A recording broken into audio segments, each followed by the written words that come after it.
महाराष्ट्राच्या गुन्हेगारी इतिहासात काही प्रकरणं अशी आहेत ती फक्त गुन्हे म्हणून नोंदवली जात नाहीत, तर समाजाच्या सामूहिक स्मरणात ती कायमची कोरली जातात. सातारा जिल्ह्यातील वाई तालुक्यातील उघड झालेलं डॉक्टर संतोष पोळ प्रकरण हे त्यापैकीच एक आहे. एक शांत, साध्या, ग्रामीण भागात लोकांचा विश्वास जिंकून राहणाऱ्या एका डॉक्टरवर अनेक वर्षापासून लोकांचा उपचाराच्या नावाखाली फसवून त्यांची हत्या केल्याचे आरोप झाले. या प्रकरणाला महाराष्ट्रात नाही, देशच नाही, तर आंतरराष्ट्रीय स्तरावर म्हणजे इतक्या मोठ्या लेवलला या केसनं नाव ओढलं होतं, आपल्याकडं ओळख ओढली होती. आज आपण या प्रकरणाचा संपूर्ण प्रवास पाहणार आहोत. 15 जून 2016 रोजी बेपत्ता झालेल्या मंगला जेधेपासून ते मुंबईत झालेल्या संतोष पोळच्या अटकेपर्यंत आणि त्यानंतर सुरू झालेल्या न्यायालयीन लढाईपर्यंत. नमस्कार, मी आहे विश्वजित आणि स्वागत आहे तुमचं क्राईम डॉक्युमेंटरी केसबुकच्या तिसऱ्या एपिसोडमध्ये.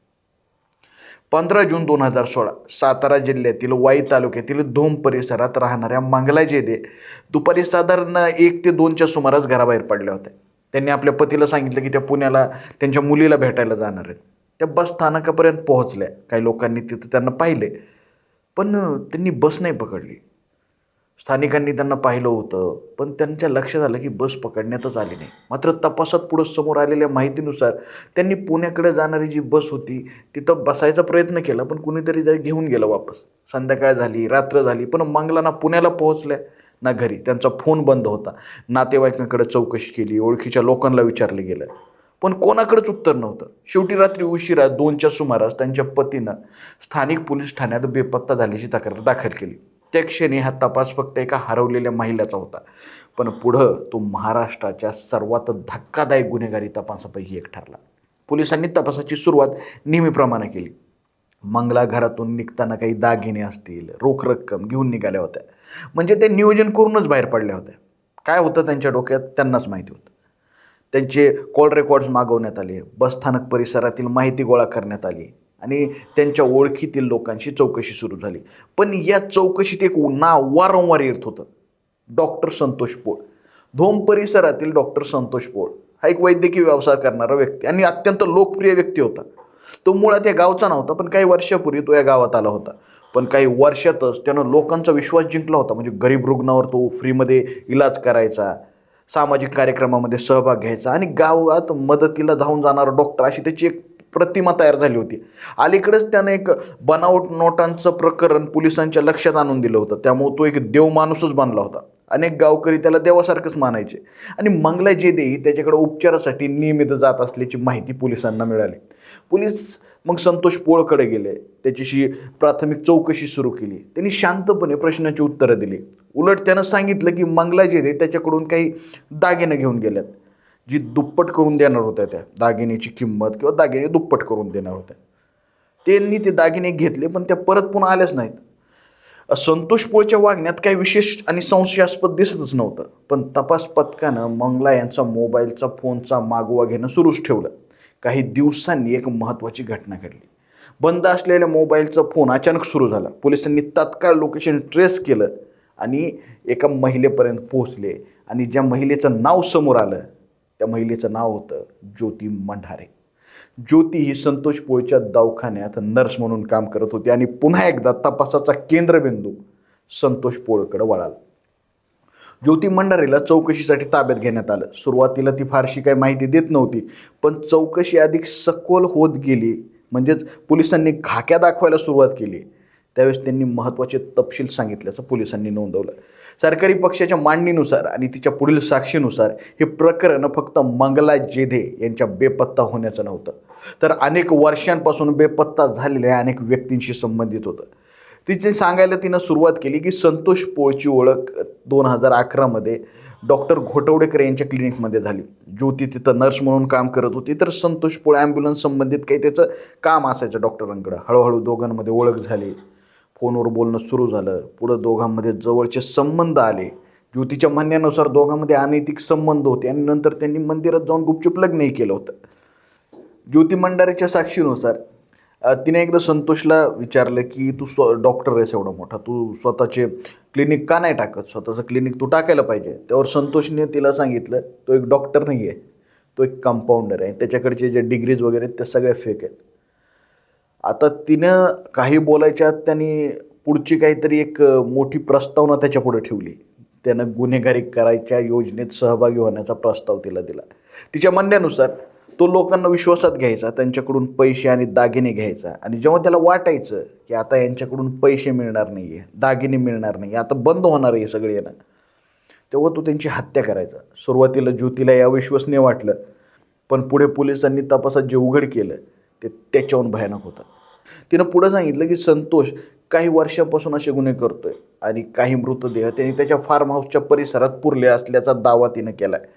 आता येऊ मंगला जेदे यांच्या प्रकरणाकडे. ज्योतीनं सांगितलं की 15 जून 2016 रोजी 49 वर्षांच्या मंगला जेदे यांना वाई बस स्टॉपवरून पळवून धूम येथील गावानजीक त्यांच्या फार्म हाऊसवर आणण्यात आलं. त्यानंतर भुलीचं इंजेक्शन म्हणजे ॲनेस्थेशिया यांचा जास्त डोस दिला. त्यानंतर फार्म हाऊसच्या मागच खड्डा करून ठेवला होता, तिथं त्यांना पुरण्यात आलं आणि त्याच्यावर एक नारळाचं झाड लावण्यात आलं. ही माहिती मिळताच पोलिसांनी संतोष पोळच्या फार्म हाऊसवर छापा टाकला. तिथं तो नव्हता, त्याला माहिती होतं असं काहीतरी होणार आहे, तो फरार झाला होता. फार्म हाऊसच्या परिसरात काही नारळाची झाडं होती. ज्योतीनं सांगितलेल्या माहितीनुसार त्या झाडांच्या आसपासच मृतदेह होते किंवा त्याच्या खाली होते. पोलिसांनी उत्खनन सुरू केलं आणि काही तासांच्या मेहनतीनंतर मानवी अवशेष सापडू लागले. एकामागून एक सांगाडे बाहेर येऊ लागले आणि एकूण 6 सांगाडे सापडल्याची नोंद करण्यात आली. म्हणजे 5 महिलांचे सांगाडे आणि 1 पुरुषाचा सांगाडा. हा क्षण संपूर्ण तपासासाठी निर्णायक ठरला. महाराष्ट्रातील वृत्तवाहिन्यांसाठी ही बातमी प्रमुख हेडलाईन बनली. देशभरातील माध्यमांचं लक्ष साताऱ्याकडे वळलं होतं. यानंतर DNA तपास करण्यात आला. पोलिसांनी 2003 पासून बेपत्ता झालेल्या व्यक्तीची एक लिस्ट काढायला सुरुवात केली. या अवशेषापैकी ज्यांची ओळख झाली त्यांची नावं पुढील प्रमाण होती: मंगला जेधे, सुरेखा चिकणे, वनिता गायकवाड, सलमा शेख आणि नथमल भंडारी. नथमल भंडारी हे सोनार होते. या सगळ्या व्यक्ती वेगवेगळ्या काळात बेपत्ता झाल्या होत्या. 2003 सुरेखा चिकाने बेपत्ता झाल्या होत्या. 2006 वनिता गायकवाड बेपत्ता झाल्या होत्या. 2010 नथमल भंडारी, 2016च्या सुरुवातीला सलमा शेख आणि 15 जून 2016 रोजी मंगला जेधे यांच्या सगळ्यांच्या बेपत्ता झाल्याच्या नोंदी सापडल्या. अनेक वर्षापासून न सुटलेली बेपत्ता प्रकरणं अचानक एकाच ठिकाणी येऊन जोडली गेली होती. दरम्यान संतोष पोळचा शोध सुरू झाला. पोलिसांनी त्याच्या नातेवाईकांवर, परिचितांवर, संपर्कावर सगळ्यांवर लक्ष ठेवायला सुरुवात केली. मोबाईल लोकेशन्स असतील, आर्थिक व्यवहार आणि इतर धागेदोरे तपासण्यात आले आणि शेवटी 11 ऑगस्ट 2016 रोजी वाई पोलिसांनी त्याला मुंबईतून अटक केलं. तो मुंबईत लपून बसल्याची माहिती पोलिसांना मिळाली होती. अटकेनंतर काही वेळेतच म्हणजे दुसऱ्या दिवशी त्याला साताऱ्यात आणण्यात आलं आणि त्याची सखोल चौकशी करण्यात आली. आता पाहूया संतोष पोळ हे सगळं कसं करायचं आणि त्याची एक वेगळीच पद्धत त्यांनी ठेवली होती. म्हणजे संतोष पोळ काय करायचा, अशा लोकांना शोधायचा जे पीडित आहेत, त्यांचा विश्वास जिंकायचा. मग त्यांना सांगायचं की तुम्हाला गंभीर आजार आहेत जे नीट होत नाहीत, दुसरीकडं कॅन्सर, एड्ससारखे आजार, आणि मग त्यांच्याकडून उपचारांच्या नावाखाली भरपूर पैसे घ्यायचा. पैसे संपले तर म्हणायचा दागिने आणून द्या, दागिने उकळायचा. आणि जेव्हा त्याला वाटलं की आता यांच्याकडून पैसे मिळणार नाही आहेत, दागिने मिळणार नाही, तेव्हा तो त्यांना एकांत ठिकाणी इंजेक्शन द्यायचे किंवा औषधं द्यायचे म्हणून त्याच्या फार्म हाऊसवर बोलवायचा. त्यांना भूल देणाऱ्या ॲनेस्थेशियाचं इंजेक्शन किंवा स्नायूवर परिणाम करणाऱ्या इंजेक्शनचा वापर करून त्यांची हत्या करायचा. त्यानंतर मृतदेह फार्म हाऊस परिसरात तो पुरायचा आणि त्याच्यावर एक नारळाचं झाड लावायचा. पण याच्याहून ही भयानक गोष्ट म्हणजे कित्येक जणांना त्यांनी जिवंत असतानाच पुरलं होतं. तपासादरम्यान औषधाच्या बाटल्या, मोबाईल फोन्स आणि इतर साहित्यही जप्त करण्यात आल्याची माहिती आहे.